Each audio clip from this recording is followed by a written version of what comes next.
As conventional forces struggle to break through defensive lines, both sides are increasingly turning to guerrilla tactics. The saboteurs managed to place 4 explosives on a Russian freight train carrying diesel and jet fuel, roughly 3,000 miles from the Ukrainian border. But more important than the destruction of the train, Ukrainian intelligence officials said, was the timing of the blast. They needed it to blow up as the 50 railcars were traveling through the 9-mile-long tunnel through the Severomwisky Mountains, the longest train tunnel in Russia. The Ukrainians were hoping to compromise a vital conduit for weapons being shipped to Russia from North Korea, at a moment when Ukrainian forces on the front are struggling to stave off relentless Russian assaults. Trains can be replaced and tracks quickly repaired, but serious damage to this tunnel, which took decades to build, might not be so easy to fix. Russia and Ukraine continue to battle on a large scale, both on the ground and with aerial strikes. Russian officials accused Ukraine of attacking a Russian city, Belgorod, on Saturday, killing at least 20 people and injuring more than 100 others, in apparent response to a huge Russian missile barrage on several Ukrainian cities the day before. But guerrilla tactics, including sabotage, commando raids, targeted assassinations and attempts to blow up ammunition depots, oil pipelines and railways, have taken on added importance as the two sides fail to make substantial advances at the front. So at 5:20 p.m. on November 29, a fire ripped through the tunnel, Russian railways reported. Russian media broadcast footage of flames around the tunnel entrance, and officials said the explosion was caused by the detonation of an unidentified explosive device. The extent of the damage is unclear. Each side gave diverging assessments of the explosion's impact. But a second explosion on an alternate train route nearby followed within 48 hours. Combined with other acts of sabotage in Russia and behind Russian lines in occupied Ukraine, the explosion signaled Kyiv's increasing reliance on irregular tactics to assist conventional forces desperately defending against intensifying Russian assault. The war in Ukraine is changing right now, as Ukraine increases the number of guerrilla operations against Russian forces and decreases conventional operations, said Seth G. Jones, an analyst at the Center for Strategic and International Studies who previously served as an advisor to the commanding general of the U.S. Special Operations Forces in Afghanistan.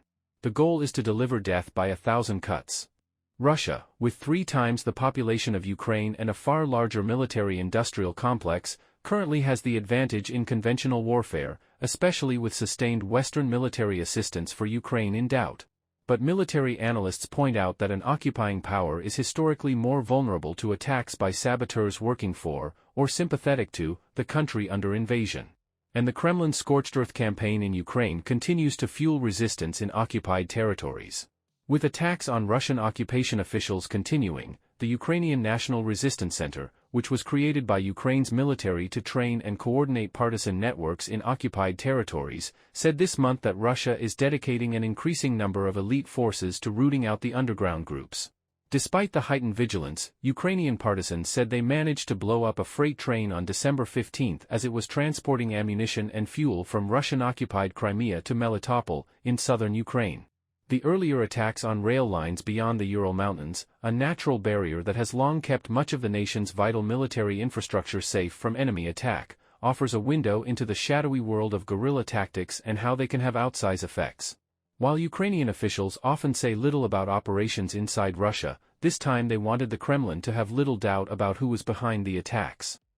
Russian special services should get used to the fact that our people are everywhere, a senior official with the Ukrainian intelligence service, known as the SBU, said after the second rail attack, offering details of the operation on the condition of anonymity for security reasons. The details of the attacks were confirmed by the official and 2 other senior Ukrainian officials familiar with the operation, and corresponded with details released by the Russia authorities, videos from the scenes and reporting by Russian media outlets.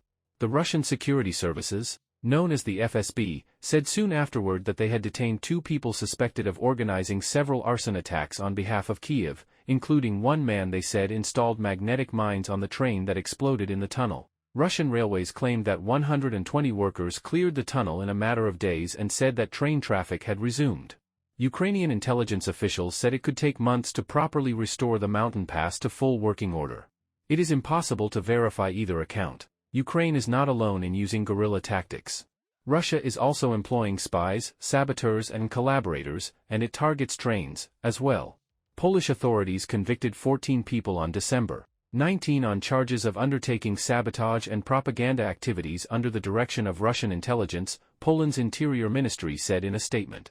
Their main targets, the ministry said, were trains transporting military and humanitarian aid to Ukraine and preparing for train derailments.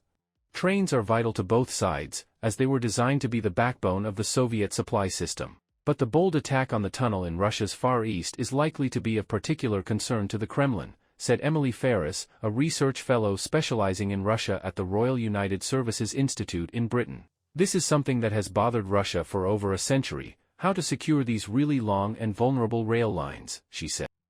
There are only 2 rail lines that cover the vast expanse of Russia, the Trans-Siberian, which stretches 5,772 miles from Vladivostok to Moscow, and the newer Baikal-Amur Main Line, or BAM, which runs from near the Pacific Ocean for some 2,600 miles before linking up with the Trans-Siberian Line.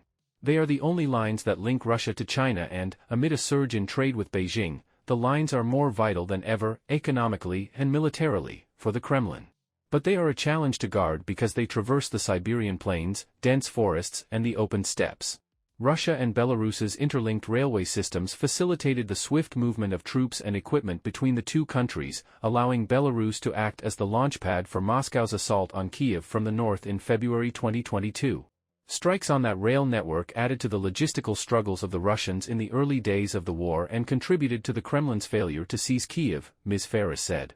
Since then, attacks inside Russia have continued, by agents working for Ukraine, but also including loosely affiliated groups of self-described Russian anarchist groups, she said. In November, the British Military Intelligence Agency reported, 17 months after the first incidents were reported, sabotage of Russian railways by anti-war activists continues to represent a significant challenge for the Russian authorities. Research by the independent Russian media outlet Mediazona found that, as of October, 76 cases of probable railway sabotage had been filed with the courts in Russia since the invasion. At least 137 people, the vast majority of them under 24, had been prosecuted, the agency reported. Ukraine's military intelligence agency said, in late November, that its agents were targeting rail infrastructure across Russia, claiming responsibility for a spate of fires that had destroyed structures used to house sensitive equipment that performs a wide range of operations, including platform control, train monitoring, and signaling. Ukrainian sabotage efforts go beyond trains. Ukrainian intelligence officials said partisans killed the Russian-appointed deputy head of the occupied Luhansk region, Oleg Popov, in a car bombing. Other agents operating in Moscow shot and killed a former Ukrainian lawmaker who defected to Russia, Ilya Kyva. At the same time, Russia, which has long used irregular tactics to achieve political goals, continues to send sabotage and reconnaissance groups to infiltrate Ukraine. Ukrainian officials said they believed Russia was behind the poisoning of the wife of Ukraine's military intelligence chief last month, part of a campaign targeting Ukraine's senior leadership. Asked about the poisoning, the Kremlin spokesman said Ukraine blames Russia for everything and called it habitual accusation. Ms. Ferris said it was impossible to judge the lasting effect of Ukraine's attack on the BAM line, she said, but the Russians would be ill-advised to ignore it.